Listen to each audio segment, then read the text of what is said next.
अस्सलाम वालेकुम। तो स्टार्ट करते हैं। आज की हमारी जो चैप्टर नंबर है चैप्टर 11 स्टार्ट कर रहे हैं आज, और आज ही ख़त्म कर देंगे। अभी 1 घंटे तक 19 दिसंबर स्टार्ट हो जाएगी, लेकिन हमारा तब तक चैप्टर भी कंप्लीट हो चुका होगा। तो इसकी सिर्फ एक ही एक्सरसाइज एएलपी में शामिल है। वैसे तो सिर्फ 2 एक्सरसाइज इसके ही पूरा चैप्टर है, लेकिन सिर्फ एक एक्सरसाइज है जो एएलपी में शामिल है और हम करेंगे, और यहीं पे काम ख़त्म हो जाएगा। तो इसका क्वेश्चन नंबर 2 है। स्टेटमेंट है कोस टू थीटा। अब ना सिर्फ ये सवाल करने से पहले 3 बेसिक चीज़ें बताता चलो। 3 चीज़ें हैं हमारे पास यहाँ पे, कोस, साइन और टेन। कोस और साइन का जो पीरियड है वो होता है 2 पाई, और टेन इकलौता है जिसका पीरियड होता है सिंपल पाई। ये याद रखना है, कोस और साइन का पीरियड क्या होता है 2 पाई, और इसका क्या टेन का, ये वाहिद इकलौता है जो कहता है नहीं मैंने किलो में नहीं पाउंड में तोलना है। स्टेटमेंट हमारे पास थी find the periods of the following function. Find the period of the following function of following function. अब हम कह रहे हैं कि एक तरफ हम कह रहे हैं कोस का पीरियड 2 पाई है, फिर दूसरी तरफ हमें सवाल में कह रहा है इसका पीरियड बताओ। तो ये माजरा क्या है? जो हमें कोस का पीरियड पता है ना, वो सिर्फ कोस थीटा के लिए है। कोस 2 थीटा के लिए क्या होगा वो हमें बताना पड़ेगा। ये किसके लिए? कोस थीटा के लिए। ये किसके लिए? साइन थीटा के लिए। ये टेन थीटा के लिए। एंगल अगर चेंज होगा तो ये कोस फाई, मतलब जो भी एंगल होगा ये उस सिंगल एंगल के लिए। यहाँ पे क्या है? Double angle. अब हम क्या करेंगे? कोस, अब थीटा, सॉरी ये थीटा नहीं था, एक्स था हमारे पास स्टेटमेंट में। थीटा कर करके थीटा ही जेन में रह गए। तो ये था कोस 2x। जब यहाँ पे x है तो बताया था कि जो एंगल होगा वही आ जाएगा, x x और x। ये सिंपल कोस x का जो था वो क्या था? पीरियड 2 पाई। अब यहाँ पे तो हमारे पास 2x है, तो x की वैल्यू अप्लाई कर देंगे। क्या करेंगे?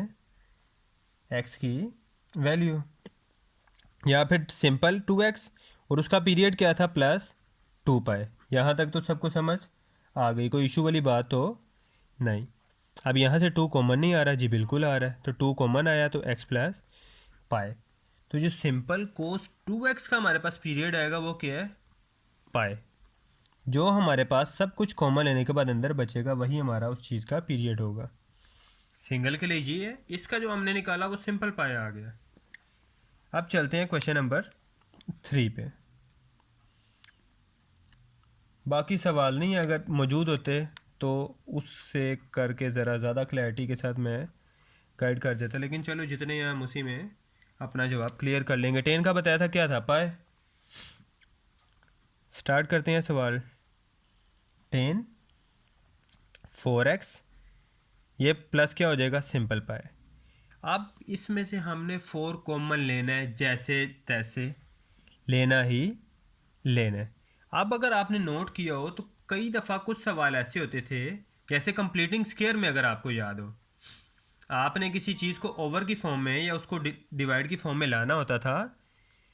2 का फॉर्मूला कंप्लीट करने के लिए 2 कॉमन लेते थे। अब 5 से 2 कॉमन नहीं आ रहा होता था, तो आप क्या करते थे? 5 को 2 से डिवाइड करके उसका स्क्वायर ले लेते। यहाँ से भी पाई से 2 कॉमन नहीं आ सकता, 4 से तो आ सकता है, आ गया कॉमन 2। लेकिन यहाँ पे हमने 4 कॉमन लेना है तो 4 कॉमन आ गया। अंदर क्या बचा? x। अब पाई से 4 कॉमन नहीं आ सकता, तो पाई से 4 क्या कर देंगे? डिवाइड कर देंगे। समझ आ रही है ना ये बात? तो इसका हमारे पास पीरियड क्या आ जाएगा? 10 4x का पीरियड हमारे पास आ गया पाई/4। अब चलते हैं नेक्स्ट पार्ट पे। तो कुछ कुछ मैंने समझाने की कोशिश की है, मुझे उम्मीद है कुछ को समझ आ गया होगा। जिनको नहीं समझ आया वो इस क्वेश्चन में भी अपना जो डाउट है वो क्लियर कर सकते हैं। साइन x/3, साइन का पीरियड क्या है? +2 पाई। अब यहाँ पे हमने क्या करना है? इस x को, हमारी कोशिश होती है x को सिंगल करें। x को यहाँ पे भी सिंगल कर दिया था, इधर भी बेचारा 4x था, 4 कॉमन ले लिया हमने, कहा नहीं भाई इसको सिंगल करेंगे तो हमारा आंसर आएगा, इसको सिंगल करना है। 1/3 क्या कॉमन आ रहा है, 1/3। अब लास्ट टाइम अगर आपको याद है तो हमारे पास पाई था, पाई से 4 कॉमन लेने के लिए पाई को 4 से डिवाइड कर दिया था। अब हमने 1/3 कॉमन लिया, जब 3 कॉमन लिया है इधर तो x रह गया, अब इधर से 3 नीचे से निकला है। जब हम किसी चीज़ के साथ कोई चीज़ डिवाइड करते हैं तो उसको कंपनसेट करने के लिए मल्टीप्लाई भी करते हैं। 2 पाई मल्टीप्लाई बाय 3, तो हमारे पास आंसर आ गया साइन 1/3 x प्लस 6 पाई। जब हमने 1/3 इधर से नीचे से निकाला डिवाइड के तौर पे, तो मल्टीप्लाई भी करेंगे, मल्टीप्लाई डिवाइड इकट्ठे करते हैं। यहाँ पे हमारे पास पीरियड क्या आ गया, पीरियड इज इक्वल टू 6 पाई। अब चलते हैं क्वेश्चन नंबर 7 पे। स्टेटमेंट है साइन x/5, x/5।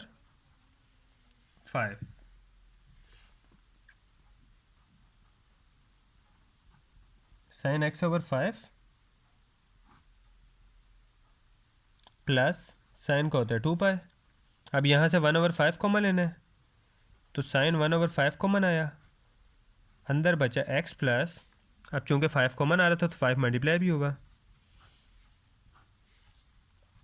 तो साइन 1/5 और यहाँ पे अंदर हमारे पास बचा x प्लस 5 टू द 10 पाई। तो यहाँ पे हमारे पास पीरियड क्या आ गया इसका, 10 पाई। अब इसके चलते हैं नेक्स्ट क्वेश्चन पे, और मेरे ख्याल से 2 या 4 इसके क्वेश्चन ही रह गए हैं, कोई ज़्यादा क्वेश्चन रह नहीं गए। एक्सरसाइज भी छोटी सी थी, बाकी वीडियोस की निस्बत हमारी जल्दी कवर हो गई है। क्वेश्चन 9 पे आ गए हम। इसका था 10x/7। 10 का आपको पीरियड पता है क्या होता है, सिंपल पाई। 10x/7 प्लस पाई, यहाँ पे हमने क्या कॉमन लेना है, 1/7, तो कॉमन आ गया, अंदर क्या बचा x प्लस 7 पाई, तो इसका पीरियड क्या आ गया, 7 पाई जी बिल्कुल। नेक्स्ट क्वेश्चन पे आ जाएं, क्वेश्चन नंबर 10, कोट 8x। अब कोट देख के परेशानी हो जाना मेरे भाइयों, कोट x भी 10 का रेसिप्रोकल है, तो जो 10 का पीरियड है वही इसका होगा period, coat 8x plus pi.